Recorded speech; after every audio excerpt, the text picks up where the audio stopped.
Hello friends, welcome back to pre school teaching. इस video में मैं आपके साथ कोई टिप्स या कोई ट्रिक्स या कोई एडवाइस शेयर नहीं करने वाली हूँ कि कैसे आप अपने बच्चों की मोबाइल की आदत छुड़वा सकते हैं।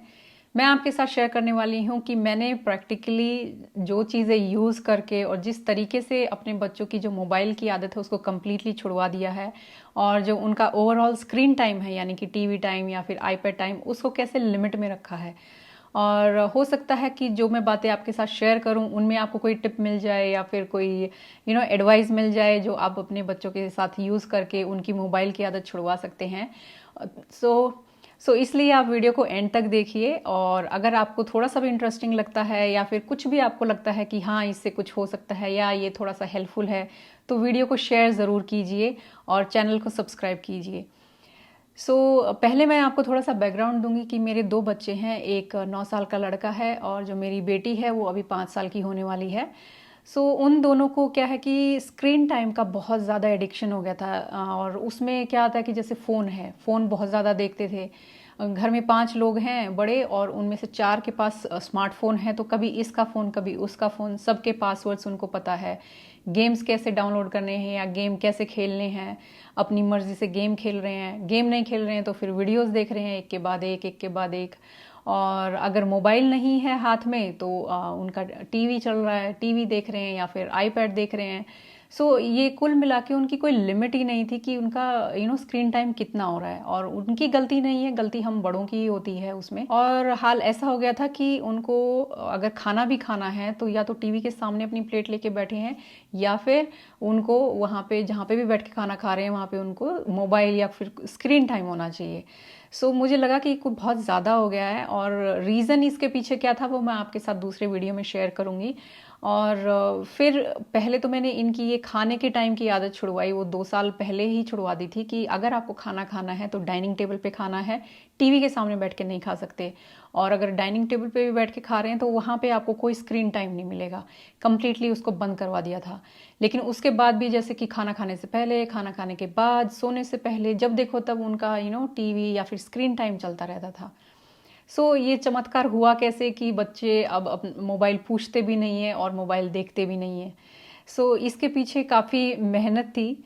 सबसे पहले first thing what I did was कि घर पे मैंने सबको बोल दिया कि आप बच्चों को फ़ोन नहीं देंगे, और वो अगर रोते हैं, मनाते हैं, जो भी करते हैं, आप उनको फ़ोन नहीं देंगे। ये फेज़ सबसे ज़्यादा मुश्किल था।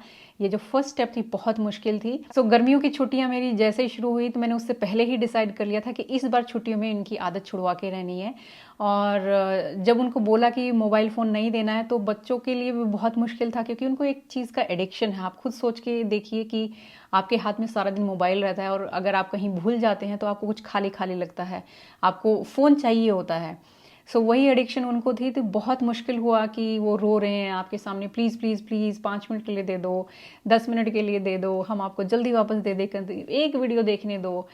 ऐसे जब बच्चे आपके सामने रो रहे होते हैं या फिर रिक्वेस्ट कर रहे हैं बार बार, तो बड़ों के लिए भी बहुत मुश्किल होता है कि कंट्रोल करना। कई बार मन में आता है कि चलो दे देते हैं, लेकिन मैं यहाँ पे थोड़ी सी बच्चों के साथ टफ रही कि उनको बोला कि नो मतलब नो। तो वो मैं जहाँ जा रही हूँ वहीं पीछे पीछे आ रहे हैं, कहीं पे भी हो वहीं शुरू हो जा रहे हैं, फ़ोन दे दो, फ़ोन दे दो। काफ़ी मुश्किल था ये पार्ट, लेकिन डिसाइड कर लिया था कि नहीं देना है, नहीं देना है। और फिर सबके पासवर्ड भी चेंज कर दिए ताकि अगर उनको फ़ोन इधर उधर मिल भी जाता है तो वो यूज़ ना कर पाएँ। सबसे पहला यही था कि उनका मोबाइल एकदम से कम्प्लीटली बंद कर दिया, चाहे वो कुछ भी करें लेकिन उनको मोबाइल नहीं मिलेगा। इसका रिजल्ट ये हुआ कि ऑलमोस्ट 2 महीने में बच्चों की जो 90% मोबाइल की आदत है वो चली गई। और जो ये मैंने आपको फर्स्ट स्टेप बोली, इसके साथ साथ मैंने जो दूसरी चीज़ की, यानी कि जो second thing which I did was कि उनका जो टीवी टाइम है उसको फिक्स कर दिया कि डेली आपको टीवी 7 बजे मिलेगा शाम को, उससे पहले नहीं मिलेगा। और उससे पहले अगर आपने टीवी को ऑन किया तो इवनिंग में जो आपका 7 बजे का टाइम है वो या तो 7:15 हो जाएगा या 7:30 हो जाएगा। मतलब जितना भी टाइम आप दिन में खोलेंगे वो आपका टाइम वहाँ से कम हो जाएगा। और एक और रूल बनाया मैंने कि आप डिनर से पहले टीवी देख सकते हैं। 7 बजे अगर आप बैठ रहे हैं तो डिनर से पहले आपको टीवी ख़त्म करना है। और टीवी बंद करने के बाद जब आप डिनर ख़त्म कर लेंगे और उसके बाद आपको दोबारा टीवी नहीं मिलेगा। डिनर के बाद टीवी एकदम कम्प्लीटली बंद। सो ये सबसे ज़्यादा मुश्किल था, क्योंकि मेरी बेटी को बहुत ज़्यादा आदत थी इसकी कि डिनर के बाद भाग के फिर से टीवी के सामने बैठ जाना। सो वो बहुत ज़्यादा रिक्वेस्ट करती थी, रोती थी, मम्मा प्लीज़ थोड़ा सा देखने दो। अपने ग्रैंड पेरेंट्स का सहारा लेना कि टीवी देखने दो, मम्मा को मत बोलना। सो वो सब उसने ट्रिक्स बहुत ट्राई की। कभी कभी उसकी कामयाब भी हुई अपने दादा दादी के सामने, लेकिन उसका ऑलमोस्ट ये हो गया था कि मम्मा नहीं मानने वाली है। सो उसने गिव अप कर दिया। तो फाइनली उनका जो टीवी टाइम है वो 7 बजे से पहले नहीं होता है शाम को। अभी भी उनके साथ यही करती हूँ मैं, अगर उन्होंने गलती से टीवी ऑन भी कर दिया तो मैं उनको यही बोलती हूँ शाम को टीवी नहीं मिलेगा, और मिला तो आपको इतने मिनट लेट मिलेगा। और एक दो बार उन्होंने ये सोचा कि मम्मा ऐसे ही बोल रही है कि टीवी नहीं मिलेगा, उन्होंने हाँ ठीक है ओके हम शाम को नहीं देखेंगे, और उन्होंने दिन में देखा। उसके बाद जब शाम को मांगा तो मैंने साफ मना कर दिया, आपको टीवी नहीं मिलेगा। सो उनको ये समझ में आ गया कि जो मैं बोल रही हूँ मैं वही करने वाली हूँ। सो जब उनको ये क्लियर हो गया कि हाँ कोई दूसरा रास्ता नहीं है, तो उन्होंने वो 7 बजे से पहले टीवी देखना बंद कर दिया, और वो जो उनका लिमिटेड टाइम है उसी में टीवी देखते हैं। सो ये जो पहली और दूसरी चीज़ जो मैंने आपको बोली, ये सबसे ज़्यादा डिफ़िकल्ट वाली थी और सबसे ज़्यादा रिजल्ट वाली चीज़ें थी। इसके बाद जो तीसरी चीज़ मैंने की वो इतनी मुश्किल नहीं थी, लेकिन बहुत इंटरेस्टिंग थी, और बच्चों की जो चीज़ें हैं, जो आदतें हैं, उसको चेंज करने में बहुत हेल्प की। सो उससे पहले मैं आपको बोलना चाहूँगी, आई एम श्योर कि अगर आप अब तक ये वीडियो देख रहे हैं तो आपको कुछ तो इंटरेस्टिंग लग रहा होगा। सो आप वीडियो को प्लीज़ लाइक और शेयर ज़रूर कीजिए ज़्यादा से ज़्यादा पेरेंट्स के साथ। और अगर आप चैनल पे पहली बार आए हैं या आपने अभी तक चैनल को सब्सक्राइब नहीं किया है तो प्लीज़ सब्सक्राइब कीजिए, आपके लिए फ्री है, और मुझे मोटिवेशन मिलेगी और ऐसे पेरेंटिंग से रिलेटेड वीडियो बनाने के लिए। और अगर आप फ्री प्रिंटेबल वर्कशीट या फ्लैश कार्ड्स चाहते हैं तो आप मेरी वेबसाइट विजिट कर सकते हैं preschoolteaching.in। सो वहाँ पे आपको PDF के फॉर्म में मिलती हैं, आपको सिर्फ डाउनलोड करना है और फ्री में प्रिंट ले सकते हैं। सो थर्ड थिंग मैंने क्या की कि जो कॉमिक्स हैं और बच्चों की जो मैगज़ीन आती हैं मैं वो ख़रीद के लेके आई, जैसे कि चंपक, मैजिक पॉट, और ये टिंकल के जो कैरेक्टर हैं जैसे शिकारी शंभू और तंत्री द मंत्री।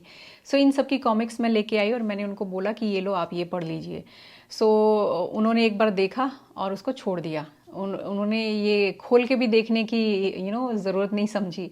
मुझे पर्सनली जब मैं छोटी थी तो कॉमिक्स पढ़ना बहुत अच्छा लगता था, और ये जो मैगज़ीन होती हैं बच्चों की बड़ी अच्छी लगती थी, तो इधर उधर से लाइब्रेरी से या बच्चों से मांग के बहुत पढ़ते थे। तो मुझे लगा चलो ये ट्राई करते हैं बच्चों पे। सो जैसे मैंने उनको दी तो पढ़ना तो दूर, उन्होंने उनकी तरफ देखा तक नहीं। सो मैंने क्या किया कि सामने टेबल पे रख दी, अंदर शेल्फ में या कहीं अंदर नहीं रखी, सामने ही टेबल पे रखी। मुझे लगा कि शायद वो देख लेंगे और शायद वो उसको पढ़ लेंगे। सो जब देखा कि 3-4 दिन हो गए हैं, बच्चे बुक पढ़ना तो दूर उनकी तरफ देख भी नहीं रहे हैं, तो मैंने क्या किया कि खुद ही उनको पढ़ना शुरू कर दिया। तो मैं उनके साइड में बैठी हूँ और कॉमिक्स पढ़ रही हूँ। उन्होंने देखा कि हाँ कुछ कलरफुल पिक्चर्स हैं, कुछ तो इंटरेस्टिंग है इसमें कि मम्मा बैठ के पढ़ रही है। सो उन्होंने भी उसमें धीरे धीरे इंटरेस्ट दिखाना शुरू हुआ, और फिर क्या हुआ कि 1-2 दिन में उन्होंने वो सारी बुक्स ख़त्म कर दी, और उसके बाद हो गए शुरू कि मम्मा और बुक कब लेके आ रहे हो। सो कई बार मुझे बीच बीच में भेजते थे कि जाके देख के आओ कि इसके नेक्स्ट वाली आई है या नहीं। सो उनका इंटरेस्ट इतना हो गया कि पहले वो देखते भी नहीं थे और अब वो बुक्स के लिए लड़ाई भी करते थे आपस में कि नहीं मुझे चाहिए मुझे चाहिए। सो जो ये मैंने आपको स्टेप्स बोली है 1, 2 और 3, सो ऐसा नहीं है कि मैंने पहले फर्स्ट स्टेप की उसके बाद सेकंड उसके बाद थर्ड, नहीं, ये तीनों एक साथ शुरू की। उनको मोबाइल ना देने की बात, और उनका टीवी टाइम फिक्स, और जो ये कॉमिक्स और मैगजीन से जो उनको इंट्रोड्यूस करवाया ये सेम वीक में किया मैंने। और उसके बाद जो फोर्थ स्टेप मैंने की, फोर्थ चीज़ जो मैंने की थी वो ये थी कि जब मैं बुक स्टोर जाती थी तो मैं इनको साथ ले जाने लगी, ताकि जो बुक्स मैं लाती हूँ उनके अलावा अगर उन्हें कुछ और पसंद आता है तो वो वहाँ से ख़रीद सकते हैं। सो जो मेरा बेटा है वो डायरी ऑफ विम्पी किड पढ़ता था, वो और भी बहुत सारी बुक्स जो उसने देखी वहाँ पे और भी हैं, तो उसने वहाँ से वो लेनी शुरू कर दी। दूसरे टाइप की कॉमिक्स भी उसने लेनी शुरू कर दी, तो उससे काफ़ी नई नई चीज़ें उसने सीखी। और अब क्या है कि वो जब देखो तब उसके हाथ में एक नोटबुक, पेंसिल और इरेज़र, ये 3 चीज़ हर टाइम अपने हाथ में लेके घूमता है। जहाँ देखो वहाँ बैठ के आराम से अपना ड्रॉ करता है, कॉमिक्स बनाता है, अपनी स्टोरीज लिखता है, तो कुछ ना कुछ उन बुक्स से इंस्पिरेशन लेके वो अपना बनाता रहता है। सो और अगर हम बाहर भी जाते हैं, जैसे अब हम यहाँ USA में शिफ्ट हो गए हैं, तो अगर कहीं शॉपिंग करने जाना है, मॉल में जा रहे हैं, तो या तो हम घर से बुक लेके जाते हैं या फिर स्टोर में भी वहाँ पे बुक्स होती हैं, तो हम वहाँ से उठा के उनको बुक दे देते हैं कि ये बुक है, ये पढ़ लो। और काफ़ी महंगी बुक है तो मैं खरीदने वाली नहीं हूँ, जितना आप यहाँ स्टोर में पढ़ सकते हो उतना पढ़ लो। सो हम शॉपिंग करते हैं, उतनी देर ये अपनी आराम से बुक पढ़ते रहते हैं। तो ये टेंशन बिल्कुल नहीं रही है कि हर टाइम मोबाइल मांग रहे हैं, या अगर खाना खाने बैठे हैं, रेस्टोरेंट में हैं, या फिर शॉपिंग कर रहे हैं तो वहाँ पे उनको मोबाइल देना पड़ेगा, बिल्कुल भी नहीं। वो आराम से अपनी बुक्स पढ़ते रहते हैं। सो ये सब करने का फ़ायदा क्या हुआ? उससे पहले आपने अभी तक चैनल को सब्सक्राइब किया या नहीं किया है तो प्लीज़ ज़रूर कीजिए। सो ये सब चारों स्टेप करने का फ़ायदा क्या हुआ कि बच्चों को जो मोबाइल की है वो आदत कंप्लीटली चलेगी इंडिया में ही। जैसे मैंने बोला कि 2 महीने में उनका 90% कम हो गया था। यहाँ यूएस आने के बाद मेरे को एक दिन भी याद नहीं है कि बच्चों ने बोला है कि मम्मा मोबाइल दे दो, मोबाइल देखना है। टाइम देखने के लिए या फिर कैलेंडर या कुछ ऐसा देखने के लिए कभी कभार वो ले लेते हैं, otherwise no mobile, no YouTube on mobile, no games on mobile. So mobile completely उनका बंद हो गया है। दूसरी चीज़ क्या है, उनका टीवी टाइम एकदम फिक्स हो गया है, जो उनका जो स्क्रीन टाइम है वो लिमिट में आ गया है। और तीसरा क्या है कि ये जो दूसरी चीज़ें होती हैं जैसे कि गेम्स है, लूडो है, ऊनो है, और दूसरे स्नेक्स एंड लैडर है, दूसरे जो बोर्ड गेम होते हैं उनमें उनका इंटरेस्ट आ गया, वो खेलते हैं। अगर वो भी नहीं मिलता है तो वो आपस में एक दूसरे के साथ बहुत खेलते हैं, अपनी कुछ स्टोरीज बना रहे हैं और स्टोरीज लिख रहे हैं। उनका एक वाइट बोर्ड है, हर टाइम उनकी पहुंच में रहता है। तो अगर वो बुक्स में नहीं है या फिर राइटिंग में नहीं है, नोटबुक पे नहीं है, तो वो उस वाइट बोर्ड को यूज़ करते रहते हैं, उस पर अपनी पजल बनाते हैं, अपनी कॉमिक्स बनाते रहते हैं, या जो भी उनके दिमाग में आता है ना वो हर चीज़ क्रिएटिवली उसके ऊपर एक्सप्रेस करते रहते हैं। और अब जब हम कभी बाहर भी जाते हैं तो उनको फ़ोन की ज़रूरत बिल्कुल नहीं पड़ती है। जैसे कि कहीं खाने पे गए हैं या कुछ भी है, सो क्या करते हैं कि इधर उधर देखते हैं, चीज़ों को ऑब्जर्व करते हैं, उसके बारे में बात करते हैं, वो हमसे बात करते हैं या फिर एक दूसरे के साथ बातों में लगे रहते हैं, वो कुछ भी डिस्कस करते रहते हैं। और मैं भी जब तक ज़रूरी नहीं होता है अपना फ़ोन बाहर नहीं निकालती हूँ। अगर कोई कॉल है, मैसेज है तो उसी टाइम निकालती हूँ, अदरवाइज़ मैं भी उनके सामने फ़ोन नहीं निकालती हूँ ज़्यादा। अब आपके दिमाग में एक क्वेश्चन आ रहा होगा कि ये सब बच्चे कर लेते हैं, ठीक है, लेकिन बच्चे बोर हो जाते हैं बहुत जल्दी। वो ये बोलते हैं कि मम्मा पापा मैं बोर हो गया हूँ, मैं क्या करूँ? सो आपके बच्चे नहीं पूछते क्या ऐसा? सो उसका जवाब यही है कि मेरा बेटा जब ये आदत मैं उनकी छुड़वाने लगी थी तो बहुत बोलता था कि मैं बोर हो रहा हूँ, मैं क्या करूँ, मुझे फ़ोन दे दो या फिर टीवी देखने दो, I am getting bored. So उसको मैं यही जवाब देती थी, it's okay to be bored. अगर आप बोर हो रहे हैं तो कोई बात नहीं, मुझे इस चीज़ से कोई फ़र्क नहीं पड़ता है। गो एंड फाइंड समथिंग, अपने आप कुछ करने लग जाओ।